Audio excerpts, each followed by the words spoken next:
Hello दोस्तों, जियो गुरुजी classes में आपका स्वागत है। मैं रोहित शर्मा, सब्जेक्ट अपना ज्योग्राफी। देखिए लेसन नंबर 6 हमारा चल रहा है। इसका नाम है भारत के संदर्भ में नियोजन और सतत पोषणीयता विकास। ठीक है, जिसमें हमारा जो मुख्य बिंदु चल रहा है वो है नियोजन से संबंधित। एक बार मैं फिर से रिपीट कर देता हूं, नियोजन किसे कहते हैं। देखिए, किसी भी कार्य को प्रारंभ करने से पहले उस कार्य के बारे में सोचना, विचारना, उसकी एक रूपरेखा तैयार करना और बनी हुई रूपरेखा के अनुसार कार्य करना। अगर ये प्रक्रिया अगर अपनाते हो तो आपका कार्य सफल होता है और इसी प्रक्रिया को हम नियोजन के नाम से जानते हैं। देखिए, नियोजन के अंतर्गत हमारे पिछले वीडियो को अगर हम देखें तो लक्ष्य क्षेत्र नियोजन की हम बात कर रहे थे। लक्ष्य क्षेत्र नियोजन का आज का तीसरा बिंदु जो है वो भरमौर क्षेत्र समद्वितीय जनजातीय विकास कार्यक्रम से संबंधित है। पिछले वीडियो में मैंने आपको इस लक्ष्य क्षेत्र नियोजन के अंतर्गत दो बिंदु मैंने आपको बताए थे। एक पर्वतीय क्षेत्र विकास कार्यक्रम से संबंधित था और एक सूखा संभावित क्षेत्र विकास कार्यक्रम से संबंधित था। इसी के साथ में तीसरा बिंदु आज हम प्रारंभ करेंगे जो कि लक्ष्य क्षेत्र नियोजन से संबंधित है। मैं इसके बारे में बता देता हूं। लक्ष्य क्षेत्र नियोजन का तात्पर्य होता है किसी क्षेत्र के विकास के लिए आपको एक लक्ष्य निर्धारित करना होता है, उस क्षेत्र को चिन्हित करना होता है। उस क्षेत्र में चिन्हित करने के बाद में चिन्हित तब किया जाता है, चिन्हित कब होता है कि भाई उस क्षेत्र के अंदर विकास की जरूरत है कि नहीं है। तो लक्ष्य क्षेत्र नियोजन कार्यक्रम के अंतर्गत कुछ 3 क्षेत्र नियोजित चिन्हित किए गए, जैसे कि पर्वतीय क्षेत्र है, सूखा संभावित क्षेत्र है और एक भरमौर क्षेत्र समन्वितीय जनजातीय विकास कार्यक्रम। ये आपका भरमौर जो क्षेत्र है इसको चिन्हित किया गया। तो यहां पर लक्ष्य क्षेत्र नियोजन के अंदर 3 क्षेत्र चिन्हित हुए थे, एक पर्वतीय, एक सूखा और एक भरमौर क्षेत्र। भरमौर एक क्षेत्र का नाम है जो कि आपके जहां पर एक जनजाति निवास करती है, गद्दी जनजाति। उसके बारे में बात करेंगे, किस प्रकार से वो जनजाति निवास करती है, उसकी क्या कमियां हैं, उस कमियों को दूर करने के लिए इस कार्यक्रम के तहत क्या क्या कार्य किए गए, उनका कितना उत्थान हुआ, कितना विकास हुआ, वो सारी बात हम करेंगे। तो लक्ष्य क्षेत्र नियोजन के अंतर्गत तीसरा बिंदु जो आज का मुख्य है वो है भरमौर क्षेत्र समन्वितीय जनजातीय विकास कार्यक्रम। ये कार्यक्रम भरमौर क्षेत्र में चलाया गया और उन जनजातियों के लिए चलाया गया जो पिछड़ी हुई है। देखिए, भरमौर जनजाति क्षेत्र में हिमाचल प्रदेश के चंबा जिले की 2 तहसील आती है, एक भरमौर और एक आते होली। ये 2 ऐसी तहसीलें हैं जो कि हिमाचल प्रदेश के चंबा जिले से संबंधित है। ठीक है, यह क्षेत्र 21 नवंबर 1975 से अधिसूचित जनजाति क्षेत्र में शामिल कर लिया। इस क्षेत्र के अंदर जनजाति निवास करती है, उसका नाम है गद्दी जनजाति। ठीक है, ये गद्दी जनजाति जो है इसकी कुछ विशेषताएं हैं। गदियाली भाषा ये बोलते हैं। यहाँ पर जलवायु जो है बहुत ही कठोर है, संसाधन बहुत कम है, इस वजह से यहाँ पर विकास भी बहुत कम है। इस विकास की कमी को देखते हुए ये क्षेत्र चिन्हित हुआ था और इस क्षेत्र के अंदर इस कार्यक्रम को चलाया गया जिसका नाम है भरमौर क्षेत्र समन्वितीय जनजातीय विकास कार्यक्रम। इस विकास कार्यक्रम का मुख्य उद्देश्य ये है कि जो भरमौर क्षेत्र के अंदर जो चंबा जिला है, उस चंबा जिले के अंदर 2 तहसील है, भरमौर और होली, जो कि हिमाचल प्रदेश से संबंधित है। मतलब हिमाचल प्रदेश का एक जिला है चंबा जिला, जहां पर 2 तहसील है, एक तो भरमौर और एक है होली। तो यहाँ पर जो कमियां थी उस कमियों को इस कार्यक्रम के तहत उस कमियों को दूर किया गया, विकास का कार्य किया गया। ठीक है, तो यहां पर हमारी जो पहली लाइन होगी वो क्या होगी कि भरमौर जनजाति क्षेत्र में हिमाचल प्रदेश के चंबा जिले की 2 तहसील भरमौर और होली शामिल है। ठीक है, लिखेंगे भरमौर जनजातीय क्षेत्र। ठीक है, भरमौर जनजातीय क्षेत्र में हिमाचल प्रदेश के चंबा जिले की 2 तहसीलें। वो 2 तहसीलें कौन सी है? पहला भरमौर और दूसरा है होली को शामिल किया गया है।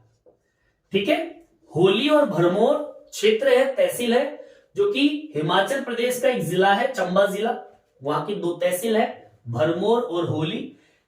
इस भरमौर जनजाति क्षेत्र में इन 2 क्षेत्रों को शामिल किया गया और यहां पर विकास कार्य किया गया। अच्छा, सबसे पहला काम क्या हुआ इस क्षेत्र को 21 नवंबर 1975 से अधिसूचित जनजाति क्षेत्र में शामिल कर दिया। ठीक है, लिख देंगे इस क्षेत्र को। ठीक है, इस क्षेत्र को, कौन से सन की बात है, 1975, 21 नवंबर 1975 को। ठीक है, इस क्षेत्र को 21 नवंबर 1975 को अधिसूचित जनजाति क्षेत्र में, अधिसूचित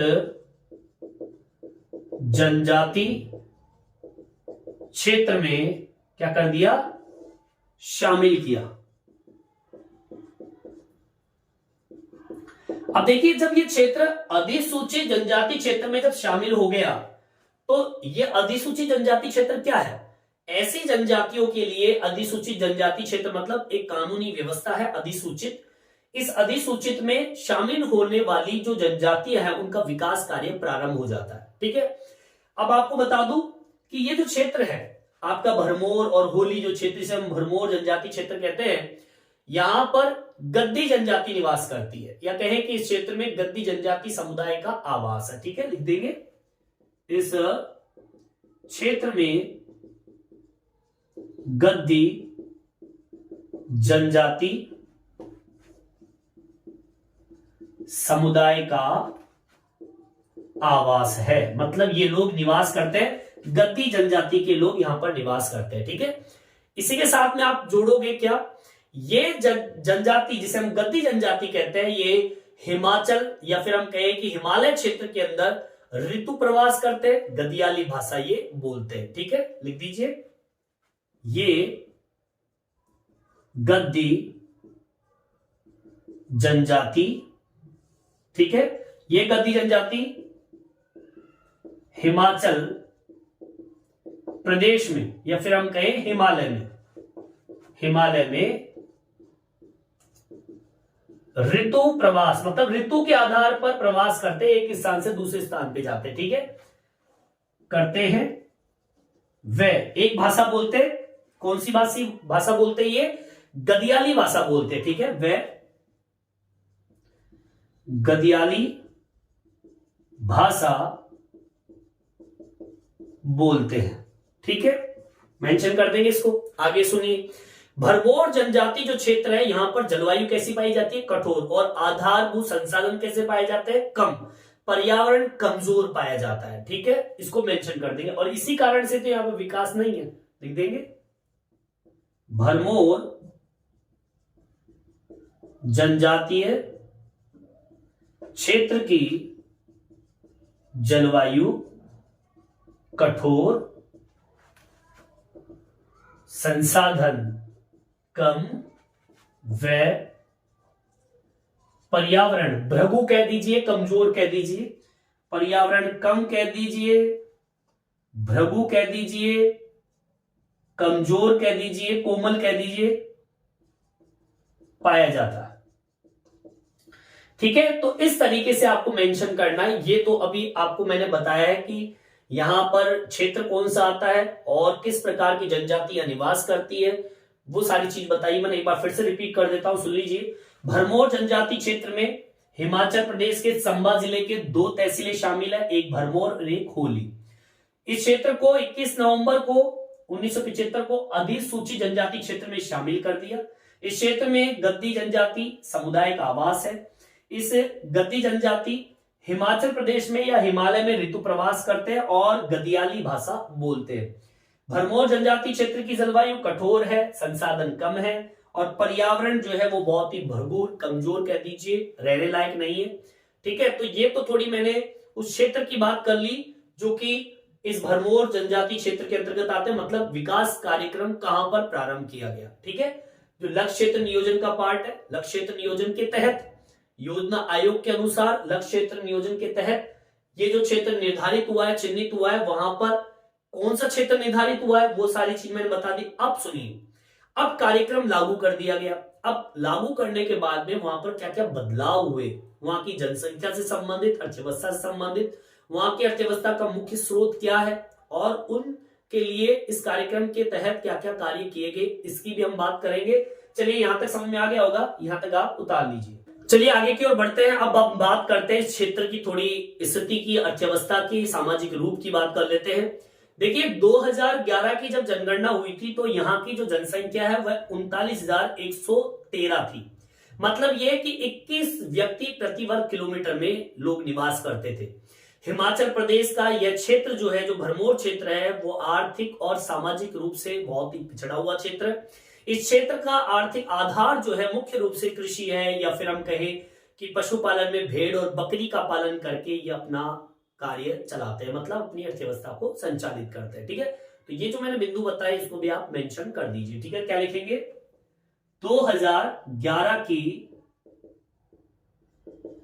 जनगणना के अनुसार, ठीक है, 2011 के अंदर एक जनगणना हुई, उस जनगणना के अनुसार यहां की जो जनसंख्या है, यहां की जनसंख्या 39,113 व्यक्ति थे, जो कि 21 व्यक्ति प्रति वर्ग किलोमीटर है। मतलब प्रत्येक 1 किलोमीटर में 21 व्यक्ति ही निवास करते हैं। कुल जनसंख्या यहाँ की 39,113 है, जो कि 2011 की जनगणना के अनुसार है। ठीक है, चलिए अब बात कर लेते हैं कि अर्थव्यवस्था की। हिमाचल प्रदेश में इस क्षेत्र की आर्थिक व जो सामाजिक स्थिति है वो क्या है? बहुत ही पिछड़ा हुआ है। ठीक है, हिमाचल प्रदेश में इस क्षेत्र की आर्थिक व सामाजिक स्थिति बहुत पिछड़ी है, सबसे ज्यादा पिछड़ी हुई है यहां की आर्थिक और सामाजिक स्थिति। अब अर्थव्यवस्था किस पे डिपेंड है? या तो कृषि पर, या भेड़ पालन, पशुपालन, इन पर ही डिपेंड है। ठीक है, इस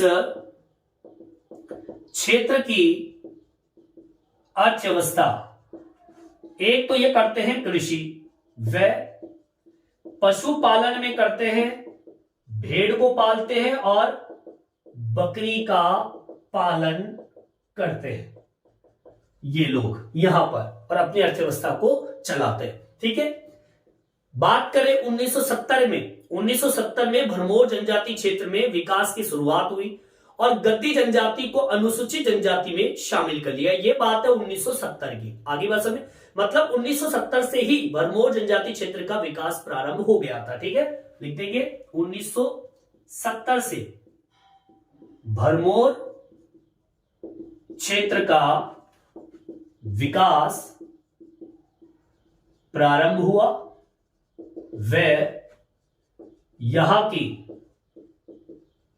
गद्दी जनजाति को अधिसूचित जनजातीय क्षेत्र में क्या कर लिया? शामिल कर लिया। आगे बात समझ में, मतलब ये कि 1970 से ही भरमौर क्षेत्र विकास प्रारंभ हो गया था। और बात यह कि यहां पर जो गद्दी जनजाति जो है उनको 1970 में ही अनुसूचित जनजाति क्षेत्र के अंदर क्या कर दिया? शामिल, जो कि हमारी कानूनी व्यवस्था है एक संविधान के अंदर कि भाई जनजाति कुछ जो पिछड़ी हुई है उनको इसमें शामिल करना। बात आगे की ओर बढ़ाते हैं, 1974 के अंदर ले जाते हैं, 70 के बाद में 74। इस 74 के अंदर क्या हुआ? 5वीं पंचवर्षीय योजना के अंतर्गत इस क्षेत्र के अंदर उप योजनाएं चालू की, मतलब छोटी मोटी योजनाएं चालू कर दी। ठीक है, इसको मेंशन कर दीजिए। 1974 में कौन सी योजना? 5वीं पंचवर्षीय योजना के अंतर्गत इस क्षेत्र में उप योजनाएं लागू कर दी। उप मतलब छोटी योजना लागू कर दी गई। ठीक है, मतलब ये बात है 1974 की। 1974 के अंदर पंचवर्षीय योजना के बारे में तो आप सुना ही होगा। अभी मैंने पिछले वीडियो में सूखा संभावित क्षेत्र के बारे में बताया, उसका विकास कार्य चौथी पंचवर्षीय योजना के अंतर्गत प्रारंभ हुआ था। यहां पर ये जो योजना है वो 5वीं पंचवर्षीय योजना के अंतर्गत इस क्षेत्र को उप योजना मतलब छोटी मोटी योजना यहां पर लागू करना प्रारंभ कर दिया। भरमौर क्षेत्र को हिमाचल प्रदेश में 5 में से एक समन्वयित जनजातीय विकास परियोजना ITDP का दर्जा मिल गया। मतलब और भी ज्यादा यहाँ पर विकास कार्य, मतलब क्या है कि हिमाचल प्रदेश जो है ना, वहां पर 5 जो है ऐसे क्षेत्र चिन्हित हुए थे, उस 5 में से एक क्षेत्र आपका भरमौर है। और यहाँ पर ITDP, ठीक है, मतलब एक परियोजना है, समन्वयित जनजातीय विकास परियोजना। उसको लागू करने से हुआ क्या कि वहां पर विकास कार्य और भी तेजी गति से प्रारंभ हो गया। ठीक है, इसको भी आप मेंशन कर दीजिए। क्या लिखेंगे? भरमौर जनजातीय क्षेत्र। जो आपका भरमौर जनजातीय क्षेत्र है, इस क्षेत्र के अंदर जो हिमाचल प्रदेश है, भरमौर जनजातीय क्षेत्र हिमाचल प्रदेश के 5 में से एक समन्वयित जनजातीय विकास परियोजना में शामिल कर दिया। ठीक है, मतलब भरमौर जनजातीय क्षेत्र को हिमाचल प्रदेश के 5 में से एक समन्वयित विकास कार्यक्रम परियोजना, और इस परियोजना का शॉर्ट नेम जो है वो है ITDP। ITDP में शामिल कर दिया गया। ठीक है, और भी यहां पर गति हुई इस योजना के विकास। जब ये इसमें ITDP में जब शामिल हो गया तो यहां पर विकास की परियोजनाएं जो है और भी तेजी गति से लागू हुई, जीवन स्तर सुधरा। अब इस योजना के अंतर्गत परिवहन है, संचार है, कृषि है, सामाजिक सामुदायिक सेवाएं हैं, उनको तीव्र गति से मिली, उनको एक गति मिली। इस योजना के अंतर्गत विद्यालय है, जन स्वास्थ्य सुविधाएं है, पेयजल है, सड़क है, संचार है, और भी कई क्षेत्र है, उन सेक्टरों के अंदर भी इस योजना के तहत कार्य किया गया। मतलब कुल मिला के बात यह है कि इस क्षेत्र में विकास योजनाओं को जैसे लागू किया तो गद्दी जनजाति का जीवन स्तर धीरे धीरे क्या होने लगा? सुधरने लगा। ठीक है, चलिए एक बार मैं फिर से रिपीट कर देता हूं। देखिए 2011 की जनगणना के अनुसार यहाँ की जनसंख्या कितनी? 39,113 व्यक्ति और 21 व्यक्ति प्रति वर्ग किलोमीटर में निवास करते हैं। हिमाचल प्रदेश में इस क्षेत्र की आर्थिक सामाजिक स्थिति बहुत ही पिछड़ी हुई थी। इस क्षेत्र की अर्थव्यवस्था कृषि और पशुपालन, जैसे कि भेड़ बकरी का पालन करते थे लोग। 1970 में भरमौर क्षेत्र का विकास प्रारंभ हो गया था और यहाँ की गद्दी जनजाति को अधिसूचित जनजाति क्षेत्र में क्या कर दिया? शामिल कर दिया। 1974 के अंदर 5वीं पंचवर्षीय योजना के अंतर्गत इस क्षेत्र में उपयोजना लागू कर दी गई। भरमौर जनजाति क्षेत्र को हिमाचल प्रदेश के 5 में से एक समन्वयित विकास कार्यक्रम परियोजना ITDP में क्या कर लिया? शामिल कर लिया। अब जैसे शामिल किया, जब कार्यक्रम और तीव्र गति से जब बढ़ने लगे तो क्या क्या परिवर्तन हुए उसकी भी हम बात कर लेंगे। यहां तक समझ में आ गया होगा, यहां तक आप उतार लीजिए। देखिए आगे की ओर बढ़ते हैं। इस योजना के अंतर्गत, जैसे कि मैंने आपको बताया कि इस योजना के अंतर्गत जब इस योजनाओं को इस क्षेत्र में लागू किया गया तो मुख्य उद्देश्य तो यही था कि गद्दी जनजातीय क्षेत्रों का किस तरीके से जीवन स्तर सुधारा जा सकता है। किन किन क्षेत्रों में प्राथमिकता दी गई इस योजना के अंतर्गत, जैसे कि परिवहन है, संचार है, कृषि है, सामाजिक सामुदायिक सेवाएं हैं, ऐसी कई ऐसे सेक्टर थे जहां पर ध्यान दिया गया इस योजना के अंतर्गत। ठीक है, लिख देंगे इसको भी। इस क्षेत्र में कार्यक्रम को लागू करने का मुख्य उद्देश्य गद्दी जनजातियों का जीवन स्तर सुधारना है। ठीक है, फिर इसमें लिखेंगे इस कार्यक्रम का मुख्य उद्देश्य। अब कौन कौन से सेक्टर की बात करें? परिवहन, संचार, ठीक है, दो तो मुख्य थे, परिवहन और संचार। इसके अलावा कृषि, सामाजिक सुधार, ठीक है, परिवहन, संचार, कृषि, सामाजिक सुधार पर क्या दिया गया? बल दिया।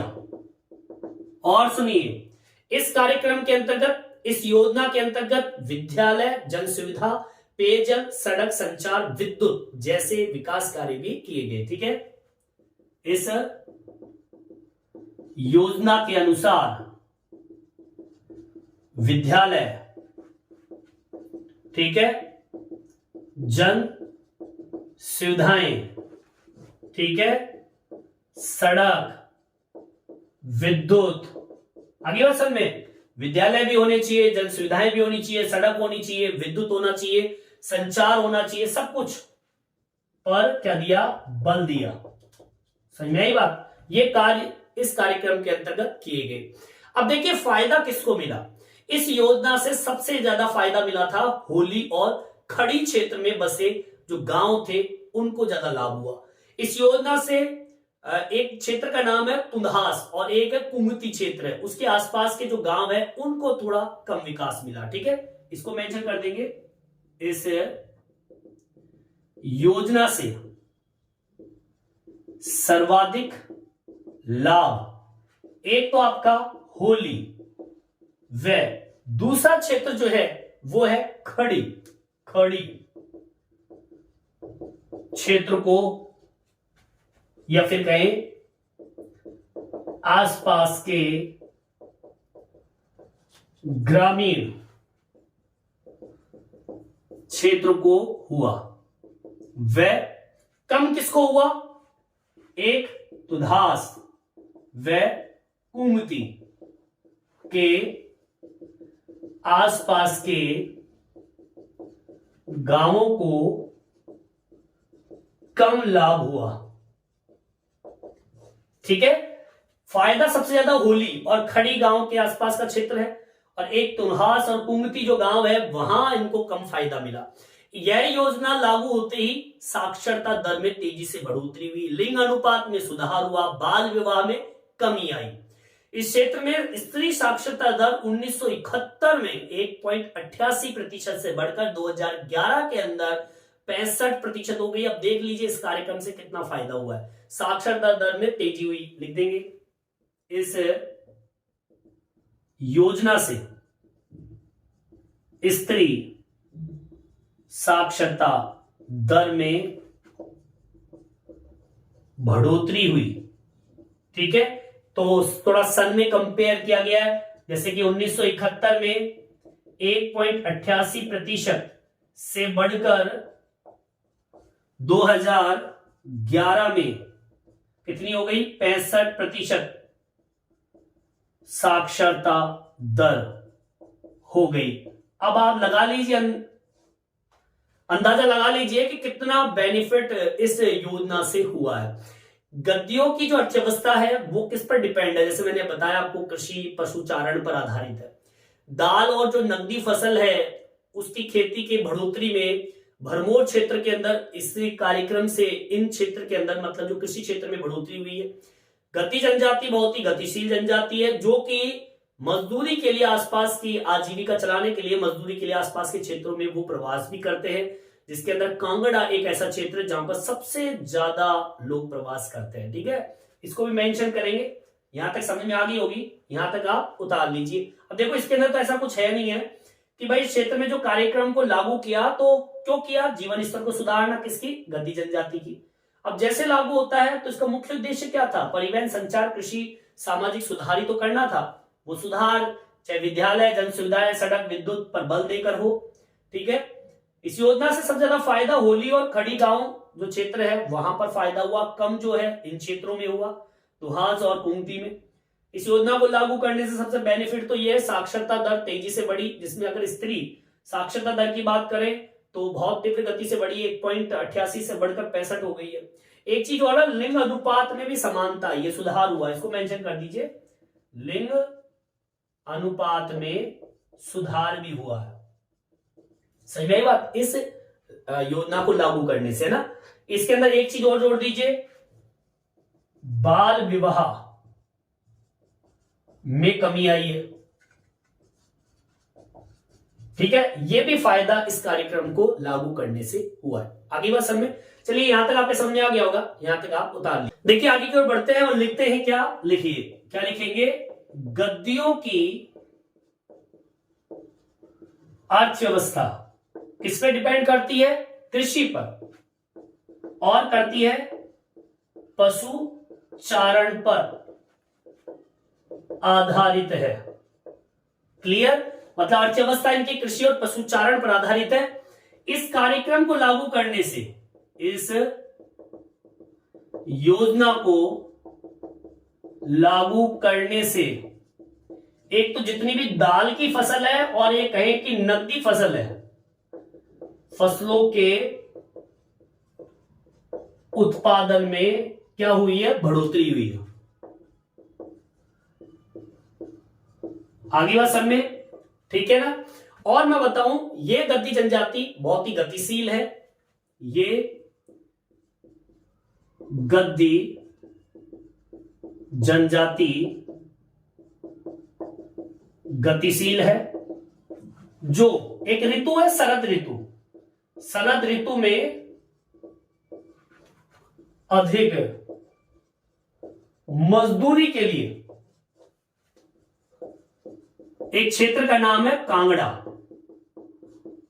क्या करते हैं? प्रवास करते हैं और अर्थव्यवस्था को बढ़ाते हैं। समझ में आई बात? एक बार फिर से रिपीट करता हूं, सुन लीजिए। गद्दियों की अर्थव्यवस्था कृषि और पशुचारण पर आधारित है। इस योजना को लागू करने से दाल और नकदी फसलों के उत्पादन में तीव्रता से बढ़ोतरी हुई है।